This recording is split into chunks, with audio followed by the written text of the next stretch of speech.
नमस्कार, मी युगा. तशी युगा किचनमध्ये आपले सर्वांचे स्वागत आहे.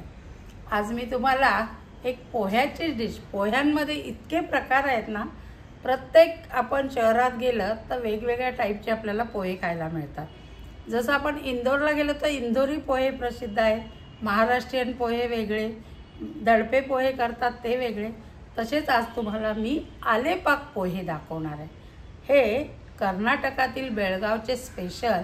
तुम्ही तिथे गेलात तर जागोजागी थंडीच्या दिवसात ऊसवाले, रसवाले असतात ना, रसाचे ऊसवाले, त्यांच्याकडे हे पोहे खायला मिळतात. चला तर मग बघूया कसे करतात ते आलेपाक पोहे. ही जरी पोह्याची रेसिपी असेल तरी याला पहिलं तिखट गोळी म्हणजे तिखटाचे गोळे करायचे. ते कसे तर हे बघा, मी घेतल्यात 7-8 मिरच्या, कोथिंबीर, आलं 1 इंच आणि जिरं. पहिलं हे वाटायचं बारीक करून. वाटण तयार केलं आहे. ह्याच्यातच आपल्याला चणा डाळ घ्यायची आहे, भाजकी पंढरपुरी डाळ बोलतं डाळवं, ते अर्ध घेते मी आणि थोडेसे 2 चमचे पोह्यात घालणार आहे. त्याचप्रमाणे याला काळं मीठ घालतात, अर्धा चमचा काळं मीठ आणि अर्धा चमचा आपलं नेहमीचं मीठ. नंतर यातलाच अर्धा नारळ घालायचा आहे खवलेला.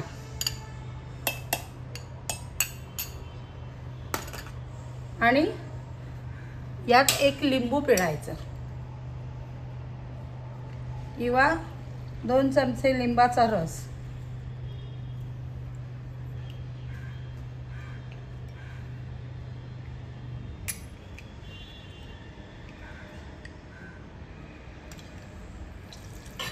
आता हे परत वाटून घ्यायचं आहे. फार बारीक नाही वाटायचं आपल्याला, हे जाडसर वाटायचं. तर हे वाटून घेते. व वाटण मी करून घेतलं आहे. आता हे एका ताटात घ्यायचं आहे.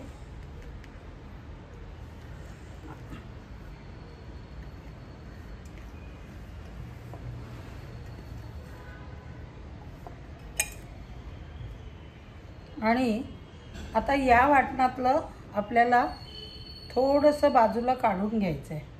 म्हणजे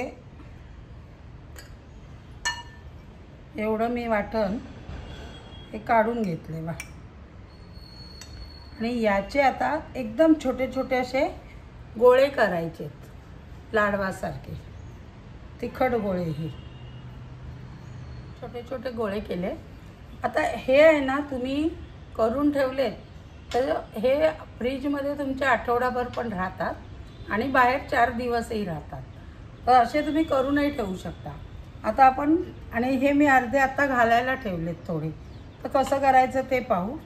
एक भांडं घेतलं आहे, त्याच्यात हे पातळ पोहे घ्यायचे, जे की पातळ पोह्यांच्या चिवड्याला वापरतात किंवा दडप्या पोह्यांना.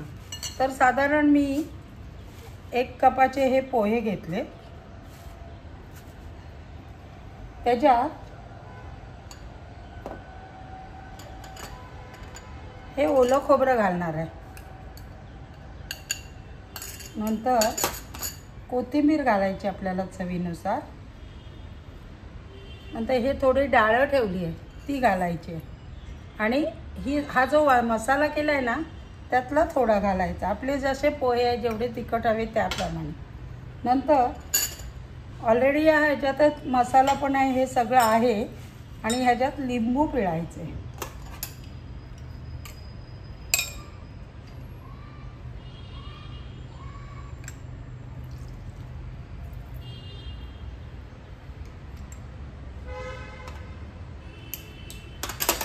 नंतर याच्यातला महत्त्वाचा घटक म्हणजे काळं मीठ. ते परत थोडंसं घालायचं चवीनुसार. आणि थोडं आपलं अर्धा चमचा साधं मीठ.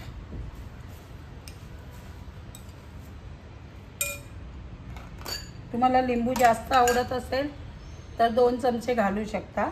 आमच्याकडे लिंबू साखर आवडते तर मी थोडी अजून लिंबूची 1 काप म्हणजे अख्खं लिंबू मी यात पिळलेलं आहे. आणि आता ह्याच्यात साखर ऑप्शनल आहे. कोणाला आंबट गोड आवडतं तर मी ही पिठी साखर घेतलेली, ती मी 1 चमचा घालते. आणि आता ह्याच्यात हे सगळं छान हाताने मिक्स करायचं आहे. पोह्याला सगळा मसाला, ती डाळ लागली पाहिजे. आता हे असं सगळं झाले की आपले पोहे तयार झाले. याला जरा 5-10 मिनटं असे झाकून ठेवायचे. आता कोणी कोणी यात भाजके शेंगदाणेही घालतात, आवडत असतील तर, किंवा तळलेले. पण ही डिश अशी आहे की ह्यात तेलाचा वापर नाही. हेल्दी रेसिपी, कारण प्रोटीन, डाळीत प्रोटीन असतं. पोहे, पातळ पोहे डायबेटिकवाल्यांना चांगलेच आहे. आणि अशी ही हेल्दी रेसिपी तुम्हाला वाटले भाजलेले भाजके शेंगदाणे टाकलेत तर तेलाचा जराही अंश न असता ही आपली डिश तयार होते. आता ही सर्व कशी करायची तर तुम्हाला जेवढी पोहे हवेत त्याप्रमाणे घ्यायचे. त्याच्यावर हे मसाल्याचे गोळे देतात. ज्याला अजून तिखट हवं असेल तर हे साईडला ते कुस्करून खायचे किंवा मध्ये मध्ये ते खायचे. वरून थोडंसं खोबरं आणि कोथिंबीर. आणि तुम्हाला अजूनही अट्रॅक्टिव्ह करायची तर शेव टाकू शकता. अशी आपली बेळगाव स्पेशल आलेपाक डिश तयार झाली. ही अशी हेल्दी चटपटीत रेसिपी म्हणजे पोह्याची, कारण आपण नाश्त्याला रोजच पोहे, उपमा काही ना काही करतो. तर पोह्यातली ही वेगळी डिश आणि झटपट होणारी, शिवाय ती टेस्टी, कारण त्यात लिंबू आणि ते काळं मीठ आणि खोबरं वगैरे सगळ्यांनी चटपटीत लागते. तर ती इतकी पटकन होते आणि चहाबरोबर संध्याकाळी किंवा अचानक तुमच्या घरी पाहुणे आले तरी वेगळी डिश तुम्ही करून नक्कीच सर्व करा. तुम्ही तयार करा. कशी वाटली ती मला सांगा, कमेंटद्वारे नक्की कळवा. आणि आवडली असेल तर लाईक करा, शेअर करा. धन्यवाद.